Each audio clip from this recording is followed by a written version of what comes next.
Tout le monde cuisine le riz comme ça après avoir vu cette idée géniale. Pour commencer, dans une casserole avec 2 tasses de riz cuit, je vais ajouter 1 tasse de Nutella. Ensuite, nous allons bien mélanger jusqu'à obtenir une préparation homogène. Après ça, nous allons retirer la casserole du feu. Et à l'aide d'un ustensile, je vais verser le riz dans le mixeur. J'adore les recettes comme ça, simples, mais avec une touche différente. Maintenant, nous allons ajouter 3 œufs. Je vais ajouter 1 demi-tasse d'huile et 1 tasse et demie de lait concentré.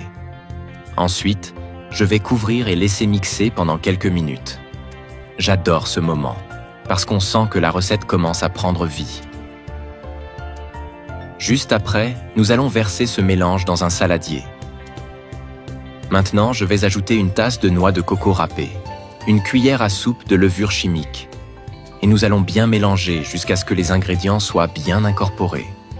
Et avant que j'oublie, dis-moi de quelle ville tu me regardes pour que je puisse t'envoyer une dédicace spéciale. La dédicace d'aujourd'hui va à Thomas Mercier, de Rouen, Seine-Maritime. Je suis très heureux que nos recettes te plaisent. Ensuite, je vais tout verser dans un moule rond déjà beurré et fariné. Nous allons mettre au four à 180 degrés pendant 40 minutes. Dans une casserole, je vais ajouter 1 demi-tasse de fécule de maïs, 1 demi-tasse de sucre et 3 cuillères à soupe de Nutella. Crois-moi, le résultat de cette recette est incroyable. Juste après, nous allons ajouter 2 tasses de lait. Ensuite, je vais bien mélanger à feu moyen pour bien incorporer ces ingrédients jusqu'à obtenir une sauce homogène et crémeuse. Chaque fois que j'arrive à ce moment de la recette, je me rends compte à quel point ce mélange fait la différence dans le résultat, parce que c'est là que tout s'assemble comme il faut, en garantissant légèreté, consistance et ce beau visuel qui attire l'attention dès le premier regard. À ce stade, nous allons retirer la casserole du feu. Après ça, je vais sortir le gâteau du four et nous allons le retourner sur une assiette pour le démouler. Juste après, je vais verser cette délicieuse sauce à la Nutella par-dessus, en couvrant bien toute la surface.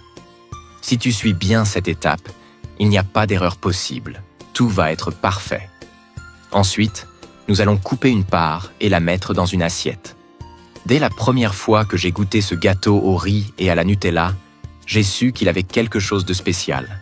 C'est comme si chaque cuillerée était capable de réveiller de bons souvenirs et des moments heureux qu'on garde dans le cœur.